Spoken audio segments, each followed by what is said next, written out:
Previous video में हमने gamete formation, उनके टाइप्स और उन गैमेट के जीनोटाइप्स को ज्ञात करने का मेथड देखा था।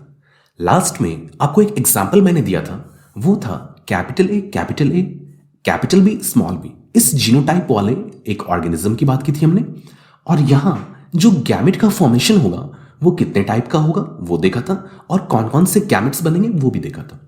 यहां पर जो n की वैल्यू आई थी वो 1 थी, और 2 to the power n की वैल्यू 2 आई, यानी कि दो तरह के गैमेट्स बनेंगे। और फिर जब हमने फॉकलाइन मेथड को अप्लाई किया तो पता चला कि गैमेट्स बनेंगे capital A, capital B type वाले और capital A, small B type वाले। तो अब कुछ और एग्जांपल्स देता हूं आपको, और आप खुद ट्राई करो उन्हें सॉल्व करने का। देखो यहां आपके सामने जो जीनोटाइप दिया गया है वो है स्मॉल ए, capital B, capital D, small D.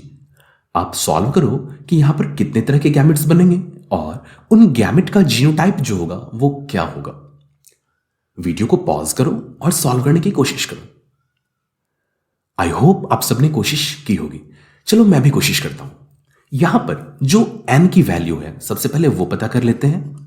n की वैल्यू क्या होगी भाई? Number of heterozygous pair. क्या सबसे पहला वाला पेयर हेटेरोजाइगस है? नहीं, होमोजाइगस है। ये वाला भी होमोजाइगस है, और ये जो थर्ड पेयर है ये कैसा है? हेटेरोजाइगस है। यानी कि यहां n की वैल्यू क्या आ गई? 1 आ गई। और फिर 2 to the power n, यानी कि 2 to the power 1 की वैल्यू कितनी हुई? 2 हुई। यानी कि ये तो ज्ञात हो गया कि गैमेट्स यहां पर कितने टाइप के बनेंगे? 2 टाइप के बनेंगे। अब ये पता करना है कि वो जो गैमेट्स होंगे वो कैसे होंगे। चलो मेथड का इस्तेमाल करते हैं।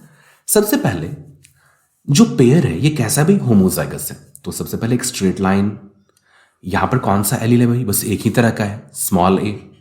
फिर जो दूसरा पेयर है ये भी होमोजाइगस है। फिर एक स्ट्रेट लाइन, और जो एलील है वो कैसा है? कैपिटल बी वाला है। फिर जो तीसरा पेयर है वो कैसा है? हेटेरोजाइगस है। तो यहां पर फॉर्क लाइन का यूज होगा। हमने एक फॉर्क ड्रॉ किया, और फिर जो पहला वाला एलील है कैपिटल डी, और फिर जो दूसरा वाला एलील है स्मॉल डी, उसे हमने लिखा। तो यहां जो गैमेट्स फॉर्म करेंगे वो कैसे होंगे? स्मॉल ए, कैपिटल बी, कैपिटल डी। एक गैमेट तो ऐसा होगा भाई, small A, capital B and capital D. और जो दूसरा गैमेट होगा वो कैसा होगा? स्मॉल ए, कैपिटल बी, स्मॉल डी, यानी कि small A, capital B and small D. तो हमने देखा कि गैमेट्स कितने तरह के बने? 2 तरह के। और कौन कौन से बने भाई? Small A, capital B and capital D. और जो दूसरा गैमेट होगा वो कैसा होगा? Small A, capital B and capital D वाला होगा।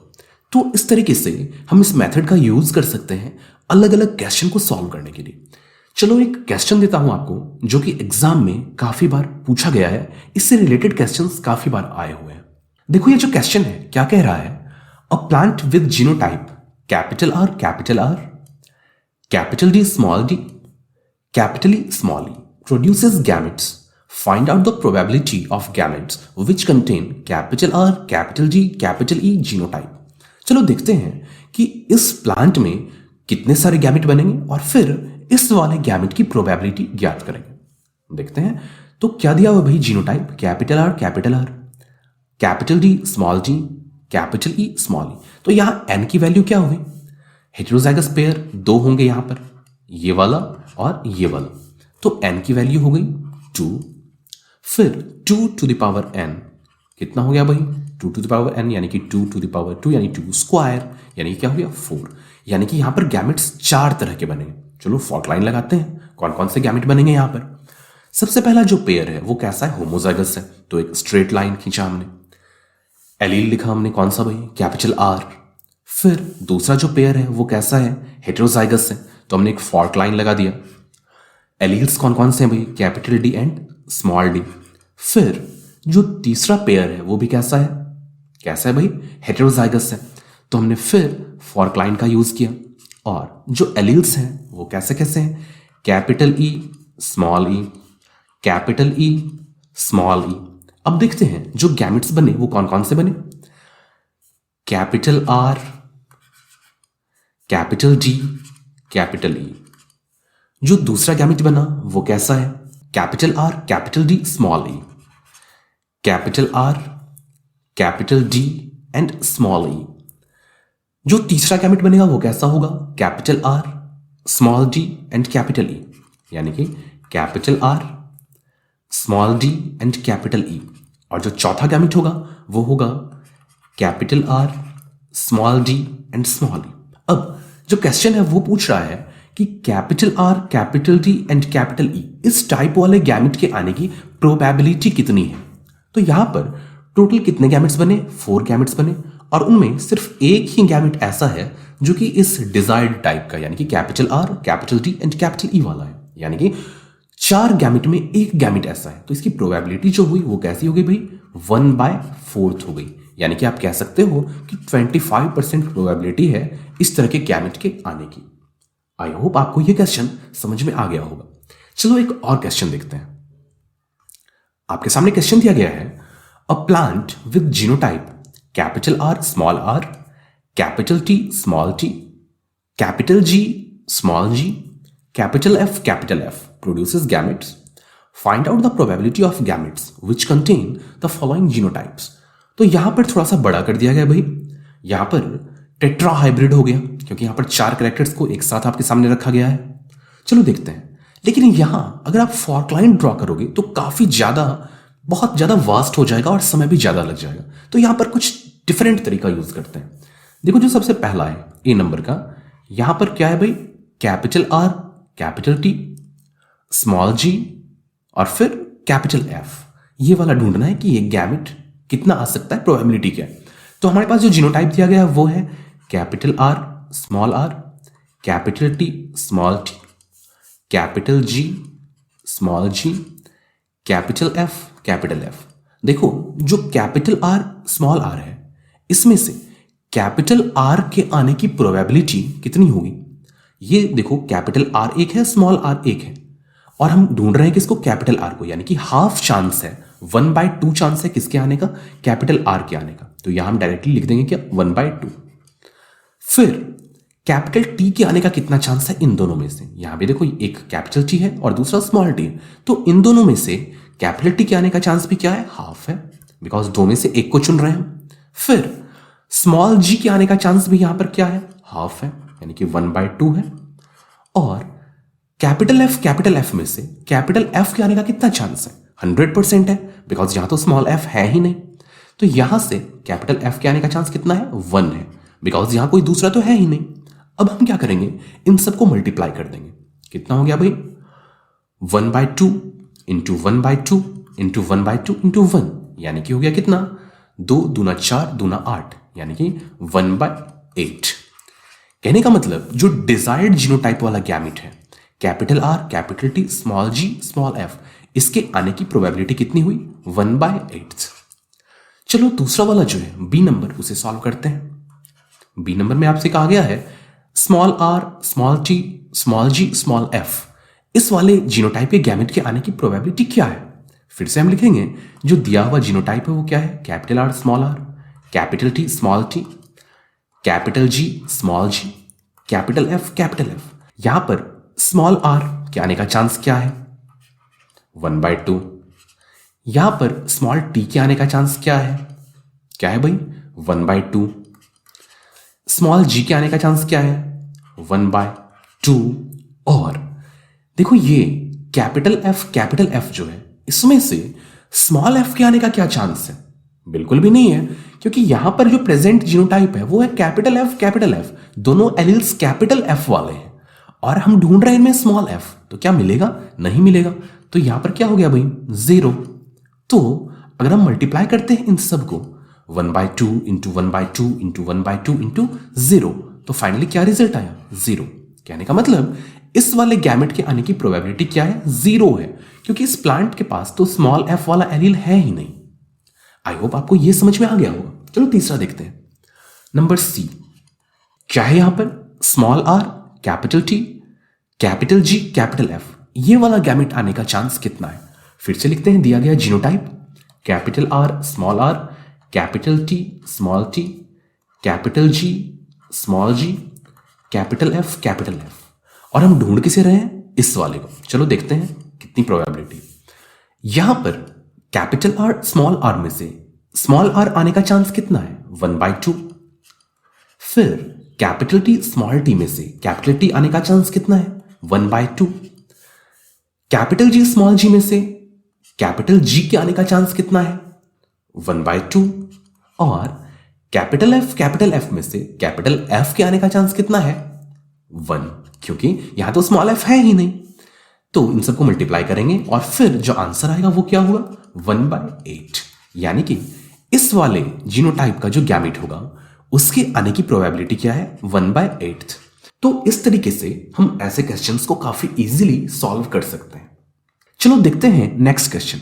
यहां कहा जा रहा है in humans both male and female have similar autosomal genotype capital A small a capital B small b and both contain a x linked gene, यहां पर x छूट गया है, x linked gene D. Find out the probability of gametes produced in female containing small a small b small d genotype and in male containing capital A small b and small d genotype. समझते हैं सबसे पहले इस question को। कहा जा रहा है कि मेल में और फीमेल में दोनों में जो ऑटोसोमल जीनोटाइप है, यानी कि ऐसे क्रोमोसोम्स जो सेक्स क्रोमोसोम नहीं है, यानी कि एक्स और वाई को छोड़कर बाकी में जो जीनोटाइप है वो है ये वाला। एक तो ये दे दिया आपको, और फिर कह रहा है कि एक एक्स लिंक्ड जीन भी है जो कि है डी। समझते हैं यहां क्या कहा जा रहा है। देखो जो फीमेल है अगर उसकी बात करें तो फीमेल में जो जीनोटाइप आपको दिया गया है वो है capital A small A capital B small b, और साथ में क्या कहा गया है कि एक एक्स लिंक्ड जीन है डी। अब फीमेल में जो एक्स क्रोमोसोम्स हैं वो कितने होते हैं? 2। तो x D and x D. अगर मेल की बात करें, मेल का जो जीनोटाइप यहां आपको दिया गया है वो कैसा दिया गया है? जो ऑटोसोमल है वो तो सेम है, यानी कि capital A small A capital B small b, और फिर जो एक्स लिंक्ड है वो कौन सा है? डी। मेल में जो एक्स क्रोमोसोम है वो कितने होंगे? सिर्फ एक, यानी कि एक्स डी, और दूसरा तो वाई है, तो यहां पर तो ऐसा कुछ होगा नहीं। अब कहा जा रहा है कि कितने सारे फीमेल्स में ए बी डी इस तरह का जीनोटाइप होगा और कितने सारे मेल में capital A small b small d इस तरह का जीनोटाइप होगा। चलो देखते हैं। सबसे पहले फीमेल वाला देखते हैं। यहां पर स्मॉल ए आने का चांस कितना है भाई? 1/2 है। स्मॉल बी आने का चांस कितना है? 1/2 है। कैसे है 1/2? ये तो आप जान चुके हो। या फिर स्मॉल डी आने का चांस क्या है? 1 है, बिकॉज ये तो होमोजाइगस है। फिर हम क्या करेंगे? मल्टीप्लाई करेंगे। 1/2 इंटू 1/2 इंटू 1 क्या हो गया भाई? 1/4 हो गया। अब अगर मेल के केस में देखें, यहां पर डिजायर्ड जीनोटाइप क्या है? Capital A small b and small D. तो यहां कैपिटल ए आने का चांस क्या है? 1/2। जो स्मॉल बी है उसके आने का चांस क्या है? 1/2। और स्मॉल डी आने का चांस क्या है? यहां पर ये चांस 1/2 हो जाएगा। क्यों? ये होमोजाइगस नहीं है, सिर्फ इस वाले क्रोमोसोम के पास ये जीन है, इस वाले के पास तो है ही नहीं। तो यहां पर क्या होगा? प्रोबेबिलिटी 1/2 हो जाएगी। तो male containing capital A small b small d genotype, इसकी प्रोबेबिलिटी होगी 1/2 इंटू 1/2 इंटू 1/2, यानी कि 1/8। तो इस वाले का आंसर हो गया 1/4 और इसका आंसर क्या हो गया? 1/8। अगर आपको ये समझ में नहीं आया है तो मैं फिर से बता दूं, यहां पर जो कॉम्प्लेक्सिटी आई है वो क्या है? यहां एक एक्स लिंक्ड जीन की बात हो गई है जो कि है डी, और आपको यहां इस कॉन्सेप्ट को अप्लाई करना है कि फीमेल के अंदर जो एक्स क्रोमोसोम है उसकी संख्या होती है 2 और मेल के अंदर सिर्फ एक ही एक्स क्रोमोसोम होता है। तो मेल के अंदर ये डी जीन सिर्फ एक कॉपी में प्रेजेंट होगा, जबकि फीमेल में इसके 2 कॉपीज प्रेजेंट होंगे। आई होप आपको ये समझ में आ गया होगा। चलो नेक्स्ट क्वेश्चन देखते हैं। Which of the following is correct representation of gamete which is formed in a diploid organism? तो आपके पास कुछ ऑप्शंस दिए गए हैं और कहा जा रहा है कि इनमें से कौन सा एक सही रिप्रेजेंटेशन हो सकता है किसी वैलिड गैमेट का जो कि एक डिप्लॉयड ऑर्गेनिज्म में फॉर्म किया है। देखो बहुत ही इजी क्वेश्चन है, लेकिन बहुत सारे बच्चे इससे भी गलत कर देते हैं। देखो कोई भी जो गैमेट होगा उसके अंदर हर एक एलील का एक कॉपी होगा, ये ध्यान रखना। बिकॉज आपने देखा था कि मान लो अगर पेरेंट का जीनोटाइप है कैपिटल ए स्मॉल ए, तो यहां 2 तरह के गैमेट बनेंगे, एक के अंदर कैपिटल ए जाएगा और दूसरे के अंदर स्मॉल ए जाएगा। अगर पेरेंट का जो जीनोटाइप है वो है capital A capital B small b. तो जो गैमेट्स बनेंगे वो कैसे होंगे, कैपिटल ए कैपिटल बी वाले और कैपिटल ए स्मॉल बी वाले। यानी कि हर एक एलील सिर्फ एक कॉपी में ही प्रेजेंट होता है गैमेट के अंदर। चलो देखते हैं यहां ऑप्शन फर्स्ट जो है ए, वहां देखो क्या है, A small B capital H small E, फिर यहां एक पेयर आ गया, गलत हो गया। गैमेट के अंदर कभी भी एलील पेयर में होगा नहीं। यहां भी देखो पेयर है, ये भी नहीं हुआ। ये देखो यहां एक भी पेयर नहीं है, तो ये क्या होगा भाई, सही आंसर होगा। देख लेते हैं फोर्थ ऑप्शन को भी, यहां भी देखो पेयर्स आ गए, तो ये गैमेट तो होगा नहीं। तो यहां जब आपको रिप्रेजेंटेशन दिया गया गैमेट का, आपको क्या चेक करना है कि एलील्स गैमेट के अंदर पेयर में प्रेजेंट नहीं होंगे कभी भी, और इस तरीके से आप वैलिड गैमेट का पता लगा सकते हो। आई होप आपको ये पूरा कॉन्सेप्ट समझ में आया होगा। इससे पहले वाला वीडियो जो है वो रिलेटेड है, और फिर उस कॉन्सेप्ट को हमने इस वीडियो में प्रैक्टिस किया। आपको ये वीडियो कैसा लगा जरूर बताना। अगर कोई कंफ्यूजन हो तो कमेंट्स में जरूर पूछना। Thank you.